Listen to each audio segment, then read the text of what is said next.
അപ്പൊ അതിനെപ്പറ്റി വീണ്ടും കുറച്ചുകൂടി ഒന്ന് ഡീപ്പായിട്ട് നോക്കുക മനസ്സിലായ കാര്യം ഈ കുട്ടി സൂയിസൈഡ് ചെയ്ത ഒരു സോളാണ്. ഓ. ഇപ്പൊ സൂയിസൈഡ് ചെയ്ത് പോയിസൺ കഴിച്ചു, പക്ഷേ ആ കുട്ടി ഉടനെ മരിച്ചില്ല. ഓ, ഓക്കെ.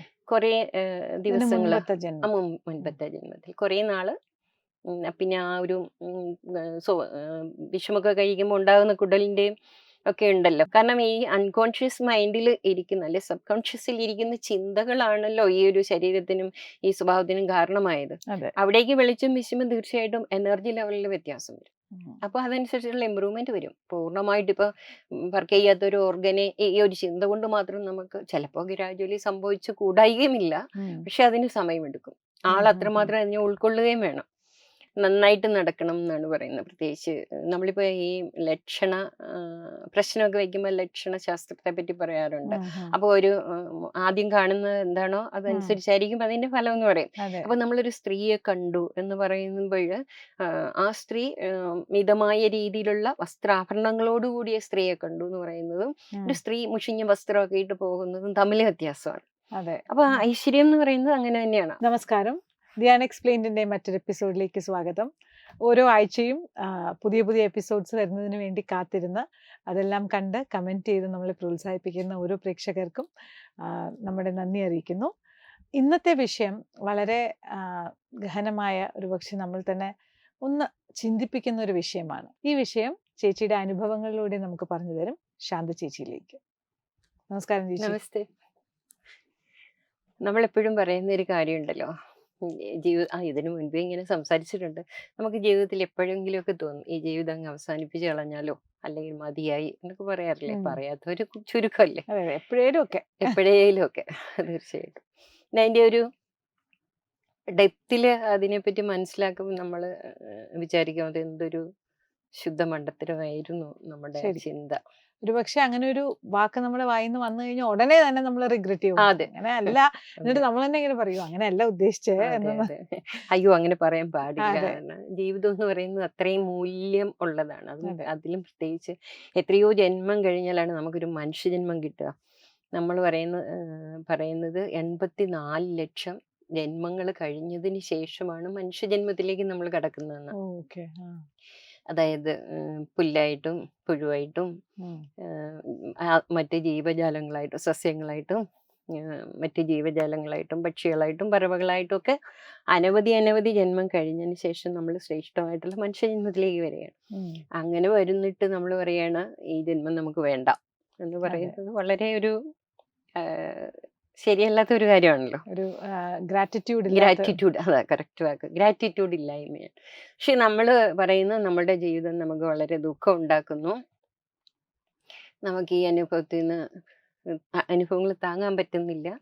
പിന്നെ വേറൊന്നുണ്ട്, മറ്റുള്ളവർക്കെല്ലാം നല്ലതാണ്. അത് പലപ്പോഴും ആളുകൾ എന്നോട് പറയാറുണ്ട്, ഞങ്ങളുടെ കുടുംബത്തിൽ വേറെ എല്ലാവർക്കും നല്ലതാണ്, നമുക്ക് മാത്രം പ്രശ്നങ്ങളാണ്, എനിക്ക് മാത്രം എന്താ ഇങ്ങനെ.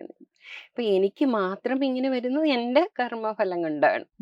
നമ്മൾ എന്ത് ചെയ്തോ ന്യൂട്ടന്റെ ലോ പോലെയാണ്. നമ്മൾ എന്താണോ ഈ പ്രകൃതിയിൽ കൊടുത്തിരിക്കുന്നത് അത് അനുഭവമായിട്ട് നമ്മൾക്ക് വരികയും നമ്മൾ മാത്രമായിട്ട് അതിനെ അനുഭവിച്ചു തീർക്കുകയും ചെയ്യേണ്ടത്. പക്ഷെ കണക്റ്റഡ് കർമാസും ഉണ്ടല്ലേ?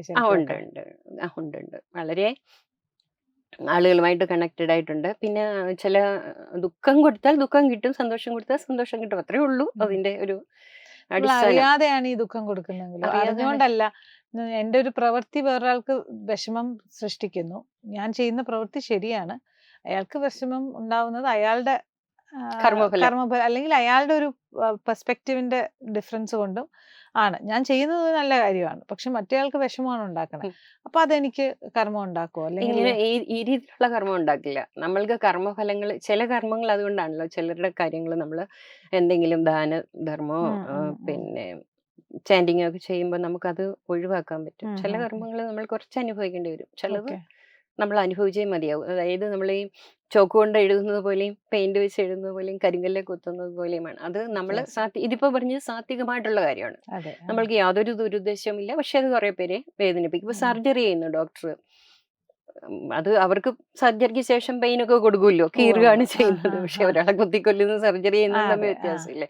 ആ മനോഭാവത്തിന്റെ ഒരു പ്രാധാന്യം അവിടെ വളരെ പ്രാധാന്യമുള്ളത്. അപ്പോൾ നമ്മൾ സത്വഗുണത്തോട് ചെയ്യുന്ന കാര്യങ്ങളും ചിലപ്പോൾ അന്യർക്ക് വേദന ഉണ്ടാകും. അതെ മാത്രമല്ല അവരുടെ ആറ്റിറ്റ്യൂഡ് അനുസരിച്ചാണ്, അവർക്കത് പെയിനായിട്ട് തോന്നും, അതെ അപ്പോൾ അവർക്കത് വേദന ഉണ്ടാക്കും. അത് നമ്മൾക്ക് അത്ര ബാധകമായിട്ടുള്ള കാര്യമല്ലല്ലോ. പർപ്പസ്ലി ദ്രോഹിക്കുന്നത് വേറെയല്ലേ. ആ പിന്നെ മാത്രമല്ല നമ്മളൊരു വലിയ കർമ്മം ഇപ്പോൾ ഒരു സമൂഹത്തിൽ ഒരാളെ വളരെയേറെ വേദനിപ്പിച്ചു, ഉം, അത് സമൂഹത്തിലുള്ള ആൾക്കാരെല്ലാം അറിയല്ലേ. ഉം, ഉം, ഉം, അപ്പൊ അങ്ങനെ വരുമ്പോൾ അതൊരു കളക്റ്റീവായിട്ട് ഉള്ള ഒരു ശാപമാകും. ഉം, ഉം, ഉം. അപ്പോൾ ഒരാളെ ഉപദ്രവിക്കുക അല്ലെങ്കിൽ വലിയൊരു തെറ്റ് ഒരാളോട് ചെയ്യാം. ചെയ്യുക, അത് സമൂഹത്തിന്റെ ഒരു മനസ്സാക്ഷിക്ക് പോലും അതൊരു വേദനയായിട്ട് തോന്നും. ഉം. അപ്പൊ അതിന്റെ എനിക്ക് തോന്നുന്നു ഈ രീതിയിലുള്ള എന്തോ ഒന്ന് രണ്ട് സാഹചര്യങ്ങളും അനുഭവങ്ങളും മുമ്പ് നമ്മൾ സംസാരിച്ചിട്ടുണ്ടെന്ന് തോന്നുന്നു അല്ലെ. ഈ കളക്റ്റീവ് കർമ്മ അതെ അതെ ഉണ്ടാവുന്ന എപ്പോഴും വിഷമം ഉണ്ടാവുന്നത് എത്രയോ അധികം ഇമ്പാക്റ്റ് ആണ് അതിന്റെ ഒരു വെ- ഇൻഡിവിജ്വൽ അതെ കർമ്മയെക്കാട്ടിലും ഇത്രയും അതെ പേർക്ക് ഒരു അതെ ദുഃഖം അതെ ആ ഉണ്ടാവുന്നത്. മനസ്സിലെല്ലാം വിഷമവും ഈ വ്യക്തിയെ പറ്റി നെഗറ്റീവായിട്ടുള്ള തോട്ടും അല്ലേ വരുന്നത്. അതെ അപ്പൊ അതിന്റെ വളരെ ശക്തമായിട്ടായിരിക്കും അതിന്റെ കർമ്മ ഫലങ്ങൾ വരും. അപ്പൊ അങ്ങനെ ഉള്ള ഈ മനുഷ്യജന്മത്തിൽ നമ്മൾ വന്നിട്ട് നമ്മളുടെ ഈ ജീവിതം നമ്മൾ വേണ്ടാന്ന് സ്വയം വെക്കുകയാണ്. ഉം, സ്വയം നമ്മുടെ ജീവനെ നമ്മൾ ഹനിക്കുന്നതും ഉം, മറ്റൊരാളെ ഏഹ്, ജീവനെ ഹനിക്കുന്നതും ഒരുപോലെയാണ്. ഉം. അതുപോലെയാ നമ്മൾ ഇപ്പം ഈ ആത്മഹത്യ മാത്രമല്ല, നമ്മൾ ചിലപ്പോൾ നമ്മളെ കൺസിഡർ ചെയ്യാതിരിക്കും. അത് സ്ത്രീകളാ കൂടുതലും തോന്നുന്നു ആ കേട്ടോ, ഒരു പരിധി വരെ. ബാക്കി എല്ലാവരുടെയും വെൽബീയിങ് ഒക്കെ നോക്കും, നമ്മളെ ഉം. നമ്മൾ പരിഗണിക്കത്തില്ല എല്ലാ അർത്ഥത്തിലും ചിലർ. അപ്പൊ അതും തെറ്റാ പോലും. അപ്പൊ ഈ നേച്ചർ വിചാരിക്കുന്ന നമുക്കിതൊന്നും ആവശ്യമില്ല എന്ന്, നമുക്ക് ഈ ആ പരിഗണനകളൊന്നും ആവശ്യമില്ല എന്നുള്ള ഒരു ആ ബോധമാണ് ഉണ്ടാകുക. അപ്പൊ നമ്മൾക്ക് എപ്പോഴും നമ്മൾ തന്നെ പ്രകൃതിയിലേക്ക് സെൻഡ് ചെയ്യുന്ന മെസ്സേജ് അതാണ്. മെസ്സേജ് അപ്പൊ നമ്മൾക്ക് ഇത് വേണ്ട, മനസ്സിലായില്ലേ. ഉം. അപ്പൊ അങ്ങനെയുള്ള നമ്മൾ നല്ലതായിട്ട് ഡ്രസ്സ് ചെയ്ത് നന്നായിട്ടൊക്കെ നടക്കുവാണെങ്കിൽ നമുക്ക് അതിനുള്ള പോസിബിലിറ്റീസും സൗകര്യവും കൂടുതലുണ്ടാവും. അങ്ങനെയാണോ? അങ്ങനെ അതിനെ മീൻ ചെയ്യാൻ പറ്റുമോ? അതായത് നമ്മൾ അങ്ങനെ ആഗ്രഹിച്ച് നമ്മൾ അതിനൊരു എഫേർട്ട് എടുത്ത് നമ്മൾ നന്നായിട്ടൊക്കെ നമ്മൾ സ്വയം ചെയ്ത് നടക്കുമ്പോൾ പ്രകൃതി അല്ലെങ്കിൽ സാഹചര്യങ്ങൾ നമുക്ക് അങ്ങനെ തന്നെ കണ്ടിന്യൂ ചെയ്യാനുള്ള സാഹചര്യം നമുക്ക് ഉണ്ടാവും. അങ്ങനെ നമുക്ക് അങ്ങനെ മനസ്സിലാക്കാൻ പറ്റുമോ? വേണമെങ്കിൽ പറയാം, ഉം. ഒരു പരിധി വരെ. അല്ല അങ്ങനെ ഒരു ഇത് പറഞ്ഞത് കൊണ്ടാ ആ സെൻഡിങ് ഔട്ട് ദ തീർച്ചയായിട്ടും മെസ്സേജ് അങ്ങനെ എന്ന് പറഞ്ഞത്. പറയുന്നുണ്ട്. നമ്മളിപ്പോഴും നന്നായിട്ട് നടക്കണം എന്നാണ് പറയുന്നത്. പ്രത്യേകിച്ച് നമ്മളിപ്പോ ഈ ലക്ഷണ പ്രശ്നമൊക്കെ വയ്ക്കുമ്പോൾ ലക്ഷണ ശാസ്ത്രത്തെ പറ്റി പറയാറുണ്ട്. ഉം, ഉം, അപ്പോൾ ഒരു ആദ്യം കാണുന്നത് എന്താണോ ഉം. അതനുസരിച്ചായിരിക്കും അതിന്റെ ഫലം എന്ന് പറയും. അതെ അപ്പൊ നമ്മളൊരു സ്ത്രീയെ കണ്ടു എന്ന് പറയുമ്പോൾ ആ സ്ത്രീ മിതമായ രീതിയിലുള്ള വസ്ത്രാഭരണങ്ങളോട് കൂടിയ സ്ത്രീയെ കണ്ടു എന്ന് പറയുന്നതും ഉം. ഒരു സ്ത്രീ മുഷിഞ്ഞ വസ്ത്രമൊക്കെ ഇട്ട് പോകുന്നതും തമ്മിൽ വ്യത്യാസമാണ്. അതെ അപ്പൊ ഐശ്വര്യം എന്ന് പറയുന്നത് അങ്ങനെ തന്നെയാണ്. അതുപോലെ നമ്മൾ പറയാറുണ്ട്, നമ്മൾക്ക് ഉണ്ടെങ്കിൽ മുഷിഞ്ഞതും കീറിയതുമായിട്ടുള്ള വസ്ത്രങ്ങളൊന്നും ഉപയോഗിക്കാതെ എപ്പോഴും നല്ല നല്ല പ്ലസന്റ് ആയിട്ട് ഇരിക്കണം. അത് ഐശ്വര്യത്തിന് അവിടെയാണ് ലക്ഷ്മി ഈ ദേവിയുടെ കടാക്ഷം ഉണ്ടാകുള്ളൂ എന്ന് പറഞ്ഞു. ലക്ഷ്മി ദേവി എപ്പോഴും ഐശ്വര്യമുള്ള സ്ഥലത്താണ് ഇരിക്കുക, ആ, പോസിറ്റീവായ സ്ഥലത്താണ് ഇരിക്കുക ഉണ്ടാവുക, പ്രസൻസ്. അപ്പോൾ ഉം. അത് വീടായാലും വൃത്തിയായി വെക്കുക, മാന്യമായിട്ടുള്ള ഡ്രസ്സുകൾ ധരിക്കുക, അതുപോലെ ഉം. ജീവിതചര്യയൊക്കെ തന്നെ പിശുക്കി ജീവിക്കാതിരിക്കുക, അങ്ങനെ ഒരുപാട് ആ. കാര്യങ്ങളുണ്ട് അതുമായിട്ട് ബന്ധപ്പെട്ട്. അത് ഇപ്പം നമുക്ക് ഒരു ദിവസം ചർച്ച ചെയ്യാം. തീർച്ചയായിട്ടും തീർച്ചയായിട്ടും ചർച്ച ചെയ്യാം. ഇപ്പം നമ്മൾ ഇപ്പം നമ്മൾ വീട്ടമ്മമാര് ചിലപ്പോൾ കുട്ടികളെ മാത്രം എല്ലാ നല്ല കാര്യങ്ങൾ അവർക്ക് മാത്രം ആ, പ്രൊവൈഡ് ചെയ്തിട്ട് ഒന്നും അനുഭവിക്കാതിരിക്കുന്ന ഉണ്ട് സ്ത്രീകളുണ്ട്. ഉണ്ട് അപ്പൊ ഒരുപാട് സ്ത്രീകളുണ്ട്. ഒരുപാട് സ്ത്രീകളുണ്ട്. അതാ ഞാൻ ത്യാഗമാണ് നമ്മുടെ ഒരു മുഖമുദ്ര എന്ന് പറഞ്ഞിട്ട്. പക്ഷെ അത് അത്ര മുഖമുദ്രയല്ല. അപ്പൊ ഒരിക്കല് ഒരു കുട്ടി ഒരു അമ്മയോട് പറയുന്നത് ഞാൻ കേട്ടു. എഞ്ചിനീയറിംഗ് പഠിക്കുന്ന കുട്ടിയാണ്. അപ്പൊ അവര് കുറച്ച് സാമ്പത്തികമായിട്ടൊക്കെ താഴ്ന്ന പടിയിലുള്ളതാ. അപ്പൊ അവൾ നേരിട്ട് തന്നെ പറയുന്നുണ്ട്, ഞാനിതൊക്കെ പഠിച്ച് ഞാൻ എഞ്ചിനീയറൊക്കെ ആയി ജോലിയൊക്കെ കിട്ടി ഞാൻ ഇതുപോലെ ഒന്നും നിൽക്കത്തില്ല, അമ്മയുടെ ജീവിതമാണ് കളയുന്നത്, മനസ്സിലായില്ലേ. ആ അത് ശരിയാണ്. രീതിയിൽ അത് അവര് പറയുന്നു. കുട്ടികളിപ്പം വളരെ വ്യക്തമായിട്ട് അത് പറയുന്നുണ്ട്. അതെ അതെ. അപ്പൊ അങ്ങനെ ഉള്ള കാര്യങ്ങളാണ് ഞാൻ പറഞ്ഞത്. നമ്മളെയും കൂടെ ഒരു സോൾ എന്നുള്ള നിലയ്ക്ക്, ഒരു ഹ്യൂമൻ ബീയിങ് എന്നുള്ള നിലയ്ക്ക് നമ്മളെയും കൺസിഡർ ചെയ്യണം. എന്ന് വെച്ചാൽ നമ്മൾ വളരെ സ്വാർത്ഥപരമായിട്ട് അല്ല നല്ല അർത്ഥത്തിൽ ബാലൻസ്ഡ് ആയിട്ട് ബാലൻസ്ഡ് ആയിരിക്കണം, നമ്മളെ കൂടെ കൺസിഡർ ചെയ്യും. അതുപോലെയാണ് നമ്മൾ ഒരാൾ ആത്മഹത്യ ചെയ്യുക എന്ന് പറയുന്നത് നമ്മൾ ഒരാളെ കൊല്ലുന്നതിന് തുല്യമായിട്ടുള്ള ഇതാണ്, ഞാൻ എന്നെ തന്നെ കൊല്ലുകയാണല്ലോ. കൊല്ലുകയാണല്ലോ ചെയ്യുന്നത്. പിന്നെ വേറൊന്ന്, നമ്മൾ ഏറ്റവും വലിയ ദുഃഖത്തിലാണ് അത് ചെയ്യുന്നത്. ഉം. ഈ ദുഃഖത്തിൽ എന്ന് പറഞ്ഞാൽ നമ്മളുടെ എല്ലാവരും അങ്ങനെ ചെയ്യുന്ന ഒരാൾ പോലും സന്തോഷത്തോടെ അല്ല അത് ചെയ്യുന്നത്. ആരും പോയി സന്തോഷത്തോടെ ചെയ്യില്ല. അവർക്ക് ആ ദുഃഖം താങ്ങാൻ പറ്റാത്തതുകൊണ്ടാണ്. ഉം. എന്താന്ന് വെച്ചാൽ അവരുടെ സൂക്ഷ്മ ശരീരത്തിൽ അത്രമാത്രം ദുഃഖങ്ങൾ കൂടിയിട്ട് ആ ശരീരം അങ്ങ് നഷ്ടപ്പെടുത്തുകയാണ് ചെയ്യുന്നത്. അതായത് തണുപ്പ് കൂടിയിട്ട് കോട്ട് ഊരി കളയുന്നത് കളയണ പോലെ. പോലെയാണെന്നാണ് ഗുരുക്കന്മാർ പറയുന്നത്. അപ്പൊ അങ്ങനെ ചെയ്യുമ്പോൾ എന്ത് വികാരത്തോടു കൂടിയാണോ ചെയ്യുന്നത് ആ വികാരം അവിടെ തന്നെയുണ്ട്. ഈ മരണം എന്ന് പറയുന്നത് ദീർഘമായ ഒരു ഉറക്കമാണല്ലോ. അതെ. ഇപ്പൊ നമ്മള് ഒരു യാത്രയ്ക്ക് പോയി, നമ്മൾ യാത്രയിൽ ഉറങ്ങി, കുറച്ച് കഴിയുമ്പോൾ ഉണരുന്നു, നമ്മൾ തന്നെയല്ലേ. അതെ. നമ്മളുടെ എല്ലാ അറിവും വിചാരങ്ങളും നമുക്കുണ്ടെന്ന് പറഞ്ഞതുപോലെ ഈ ദുഃഖത്തോടു കൂടി മരിച്ചു കഴിയുമ്പോൾ അവർക്ക് കിട്ടുന്ന അടുത്ത ലൈഫ് ഇതേ വികാരങ്ങളും വിചാരങ്ങളും ഫിയറും എല്ലാം എന്തിനെ പേടിച്ചാണോ അല്ലെങ്കിൽ എന്തിൽ നിന്ന് രക്ഷപ്പെടാനാണോ നമ്മൾ അത് ചെയ്യുന്നത്, തിരിച്ച് നമ്മൾ ഉണരുമ്പോ അല്ലെങ്കിൽ അടുത്ത ജന്മം എടുക്കുമ്പോൾ അതിലേക്ക് തന്നെ അതേ അതേ വികാരം സിമിലർ ആയിട്ടുള്ള അതെ. സാഹചര്യങ്ങളിലേക്ക് തന്നെ നമ്മൾ നമ്മൾ ക്ഷണിക്കും. അപ്പൊ അങ്ങനെയുള്ള കുറച്ച് ഉദാഹരണങ്ങൾ കുറെ ജാതകങ്ങൾ എനിക്ക് കാണാനിടയായി. അപ്പൊ അതിനെ പറ്റിയാണ് ഞാനിപ്പോ പറയാം എന്ന് കരുതിയത്. അതിലൊന്നെന്ന് പറഞ്ഞാല് ഒരു കുട്ടിയുടെ അമ്മയാണ് എന്നോട് സംസാരിച്ചത്. ഓക്കെ. കുഞ്ഞിന് ഹോർമോണൽ ഡിസോർഡർ ആണ്. അപ്പൊ ഈ 9 വയസ്സൊക്കെ ആയപ്പോഴത്തേക്കും ഷുഗർ, പിന്നെ തൈറോയിഡ്, അങ്ങനെയൊക്കെയുള്ള ഒരുപാട് പ്രോബ്ലംസ്, പാൻക്രിയാസ് ഒന്നും ഒട്ടും വർക്ക് ചെയ്യുന്നില്ല. ഓക്കെ. അപ്പൊ ആ കുട്ടിയുടെ ഗ്രഹനില വിശദമായിട്ട് മനസ്സിലാക്കിയപ്പോൾ കണ്ട ഒരു കാര്യം എന്ന് പറഞ്ഞാൽ, കഴിഞ്ഞ ജന്മത്തില് അത് ചോദിച്ച് മനസ്സിലാക്കാൻ കാരണം എന്താന്ന് വെച്ചാൽ, ആദ്യം ഈ കുഞ്ഞ് വളരെ നല്ല ആരോഗ്യത്തോടെ ഇരുന്ന കുട്ടിയാണെന്ന് അമ്മ പറഞ്ഞു. അപ്പൊ ഞാൻ ഗ്രഹനില നോക്കിയപ്പോ എനിക്ക് മനസ്സിലായ ഒരു കാര്യം, 5 വയസ്സ് വരെ ഓക്കെ ആയിരുന്നു എന്ന് ചോദിച്ചപ്പോ പറഞ്ഞു വളരെ നല്ല ആക്റ്റീവായിട്ട് ഇരിക്കുന്ന ഒരു കുട്ടിയായിരുന്നു, നല്ല ആരോഗ്യം ഉണ്ടായിരുന്നു, പ്രശ്നമൊന്നും ഉണ്ടായിരുന്നില്ല. അപ്പൊ 5 വയസ്സിനും 6 വയസ്സിനും ഇടയ്ക്കായിട്ട് ഗ്രഹനിലയിലുള്ള ഒരു കോമ്പിനേഷൻ വെച്ച് ഈ കുട്ടിക്ക് വയറ് ഡിസോർഡർ, വയറിന് പ്രശ്നങ്ങൾ, അപ്സെറ്റ് ആവുന്നുണ്ട്. അപ്പൊ ചോദിച്ചു പറഞ്ഞു വളരെ ശരിയാണ്, വയറ് ആ സമയത്ത് വളരെ പ്രശ്നമായിരുന്നു, ഡൈജസ്റ്റീവ് ഫയർ ഇറഗുലർ ആണെന്നാണ് ആ സമയത്ത് കാണിച്ചത് ഗ്രഹനില. അപ്പൊ പറഞ്ഞ് ഗ്യാസിന്റെ പ്രോബ്ലം, വയറിടയ്ക്കിടയ്ക്ക് അപ്സെറ്റ് ആകുമായിരുന്നു. അതിനുശേഷമാണ് ഈ ഒരു അവസ്ഥയിലേക്ക് കുട്ടി മാറിയത്. അപ്പൊ അതിനെപ്പറ്റി വീണ്ടും കുറച്ചുകൂടി ഒന്ന് ഡീപ്പായിട്ട് നോക്കുമ്പോൾ മനസ്സിലായ കാര്യം, ഈ കുട്ടി സൂയിസൈഡ് ചെയ്ത ഒരു സോളാണ്. ഇപ്പൊ സൂയിസൈഡ് ചെയ്ത് പോയിസൺ കഴിച്ചു, പക്ഷേ കുട്ടി ഉടനെ മരിച്ചില്ല. കുറെ ദിവസങ്ങൾ മുൻപത്തെ ജന്മത്തിൽ കുറെ നാള് പിന്നെ ആ ഒരു വിഷമൊക്കെ കഴിക്കുമ്പോൾ ഉണ്ടാകുന്ന കുടലിന്റെയും ഒക്കെ ഉണ്ടല്ലോ ഇന്റേണൽ ഓർഗൻസ് ഒക്കെ ചിലപ്പം പ്രശ്നം വരുമല്ലേ. അപ്പൊ അങ്ങനെ വന്നിട്ട് മരിച്ചതാണ്. അപ്പൊ ആ ശക്തമായിട്ടുള്ള, അപ്പൊ ഈ ഒരു അവസ്ഥയൊക്കെ കിടക്കുമ്പോഴേ അസുഖമാണ്, അങ്ങനെ ഒരു നിമിഷത്തെ ഒരു തോന്നൽ കൊണ്ട് അങ്ങനെ ചെയ്ത് എങ്കിലും പിന്നെ നമുക്ക് അയ്യോ ഇങ്ങനെ വേണ്ടായിരുന്നു എന്നുള്ള ഒരു വളരെ കഷ്ടപ്പെടുമ്പോ ഉള്ള ഒരു തോട്ട് വരും. പിന്നെ ഇതിന്റെ ആ പെയിനും ആ ഒരു പെയിനിന്റെ ഇന്റൻസിറ്റി ഒക്കെ കൊണ്ട് അത് വളരെ ശക്തമായ ഒരു ഇമേജ് അതിന്റെ അൺകോൺഷ്യസ് മൈൻഡിലുണ്ട്. അതുകൊണ്ടാണ് ഈ ഇന്റേണൽ ഓർഗൻസിനെല്ലാം ഇങ്ങനത്തെ പ്രോബ്ലം വന്നതും ഈ ജന്മത്തിൽ അത് ഈ അസുഖാവസ്ഥയിലേക്ക് മാറിയത്. ഈ പറഞ്ഞ കാര്യം ഇപ്പൊ ഒരു ഇംപ്രഷൻ കഴിഞ്ഞ ജന്മത്തില് വേദനയോടെ കിടന്ന് അത് മനസ്സിന്റെ തലത്തിലല്ലേ? അതെ. പക്ഷെ ഇതിപ്പോ എൻറ്റയർ പ്രോബ്ലം ശരീരത്തിന്റെ തലത്തിലാണല്ലോ. നമ്മളുടെ മനസ്സ് എങ്ങനെയാണോ അതനുസരിച്ചുള്ള ഒരു ശരീരമാണ് നമ്മൾ എടുക്കുന്നത് തന്നെ. അതിന് ആ ഒരു പാറ്റേണില്ല. നമ്മൾക്കിപ്പോ എങ്ങനെ മനസ്സ് നമ്മളുടെ ശരീരത്തിൽ സ്പന്ദിക്കണം, അതനുസരിച്ചുള്ള ഒരു ജനറ്റിക്കൽ ഘടകം പോലും ഉള്ള വീട്ടിലായിരിക്കും നമ്മൾ പോയി ജനിക്കുന്നത്. ഓക്കെ. അപ്പോ ഞാനത് മനസ്സിലാക്കാൻ ശ്രമിക്കുകയാണ്. അപ്പൊ അതായത് ഈ മനസ്സ് കൊണ്ടുണ്ടായ അസുഖമല്ല, അതായത് മനസ്സ് വന്നു ഇവിടെ വന്നു, അല്ലെങ്കിൽ ഇപ്പോഴത്തെ മനസ്സിന്റെ പ്രവർത്തനം കൊണ്ടുണ്ടായതല്ല, മനസ്സിന്റെ അവസ്ഥ മുന്നേ തന്നെ.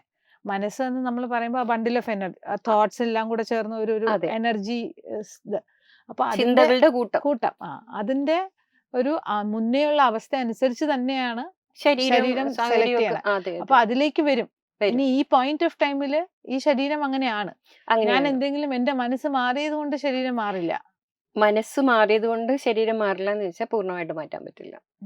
അതാണ്. കാരണം ഇപ്പൊ നമുക്ക് പല മാർഗങ്ങളുണ്ടല്ലോ, സബ് കോൺഷ്യസ് ലെവലിൽ തന്നെ ഇതിനെ ഇറേസ് ചെയ്ത് കളയാനുള്ള മാർഗങ്ങളുണ്ടല്ലോ. പൂർണ്ണമായിട്ട് മാറില്ല. എന്നാലും ശരീരത്തിന് പൂർണ്ണമായി മാറ്റം ഉണ്ടാവില്ല. പക്ഷേ ഒരു പരിധിവരെയും കുറയും.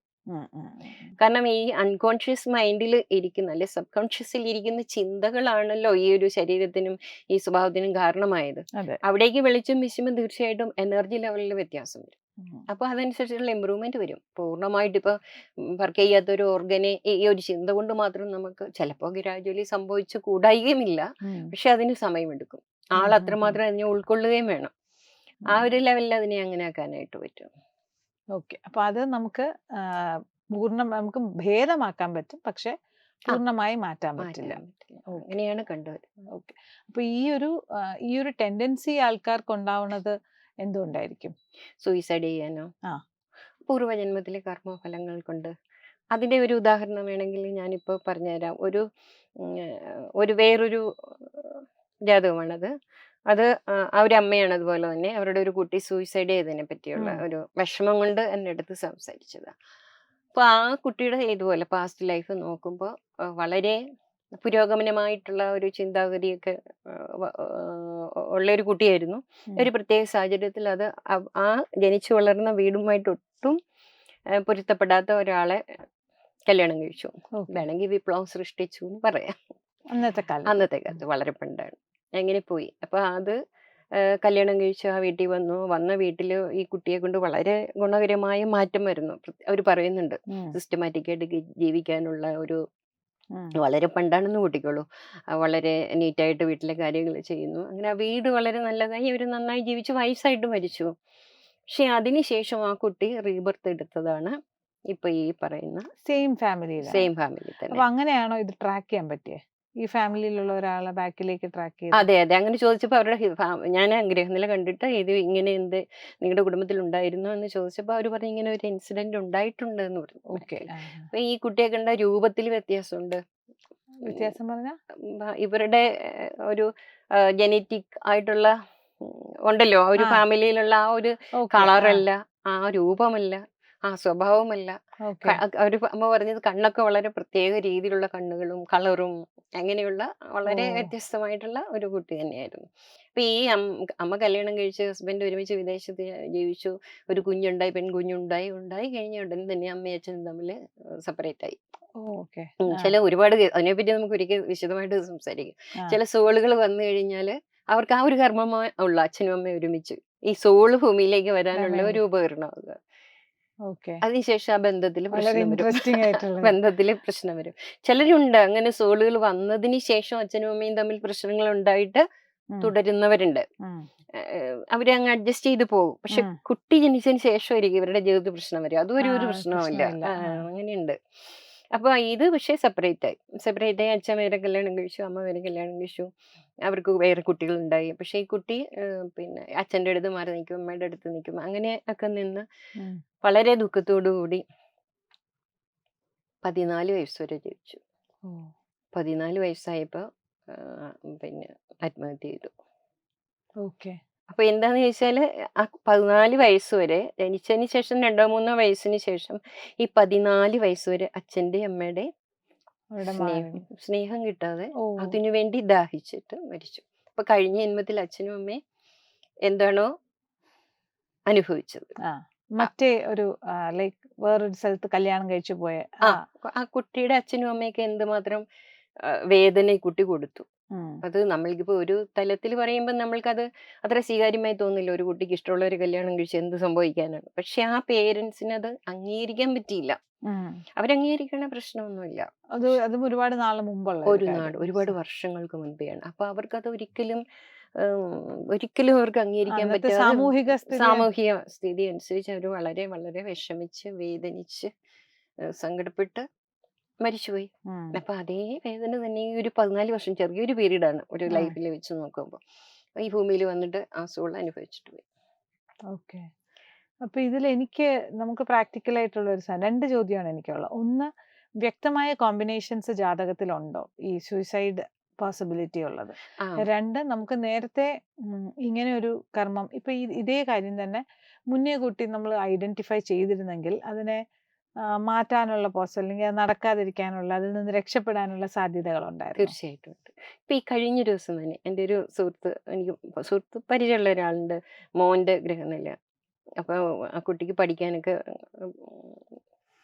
ഹയർ സ്റ്റഡീസിനൊക്കെ പോയിട്ട് ഡിസ്കണ്ടിന്യൂ ചെയ്യുന്നു, പഠിക്കാൻ പറ്റുന്നില്ല. പണ്ടുണ്ടായിരുന്നതിന് വളരെ വളരെ വ്യത്യസ്തമായിട്ടുള്ള സ്വഭാവം. ഇപ്പൊ കുറച്ച് നാളായിട്ട് നമ്മളിങ്ങനെ ഒബ്സർവ് ചെയ്തുകൊണ്ടിരിക്കുകയാണ്. അപ്പൊ അത് ശരിക്കും ഒരു മാനസികമായിട്ടുള്ള ഒരു പ്രശ്നമാണ് ആ കുട്ടിക്കുള്ളത്. അപ്പൊ അത് ഇങ്ങനെ തുടർന്ന് പോയാൽ സൂയിസൈഡ് ചെയ്യാൻ സാധ്യതയുള്ള ഒരു ഗ്രഹനിലയാ.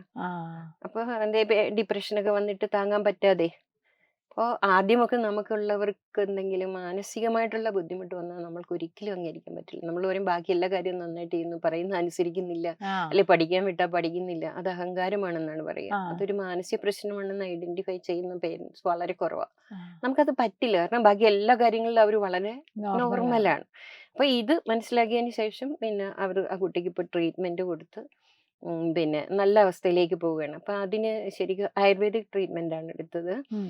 അപ്പൊ അവര് ഒരു ചികിത്സാ രീതി ചെയ്തപ്പോ ആ കുട്ടിയുടെ തലയുടെ പുറകുഭാഗത്ത് ആ സ്പന്ദനങ്ങള് എന്തോ ആ അവർക്ക് മർമ്മ വെച്ചിട്ട് ആ പിന്നെ ട്രീറ്റ് ചെയ്തപ്പോ ആ ഡോക്ടറും പറഞ്ഞു ശരിയായിരുന്നു, ആ ബ്രെയിനിന്റെ ഫംഗ്ഷനിൽ നല്ല വ്യത്യാസം ഉണ്ടായിരുന്നു. ഇപ്പൊ ആ ട്രീറ്റ്മെന്റ് ഒക്കെ എടുത്തപ്പോ നോർമലായി വരുന്നു. ഓ അപ്പൊ ആ ഒരു കണ്ടെത്തിയത് കൊണ്ട് മാത്രമാണ്. അല്ലേ പെട്ടെന്ന് ഇങ്ങനെ ചെറിയൊരു പ്രശ്നമുണ്ട് എന്ന് പറഞ്ഞു വെച്ചോണ്ടിരിക്കുക, ഒരു ദിവസം എന്തെങ്കിലും ചെയ്തു കഴിയുമ്പോഴല്ലേ നമ്മൾ അതെ, തിരിച്ചറിയുള്ളൂ. അത് അങ്ങനെ ശരിയാണ്.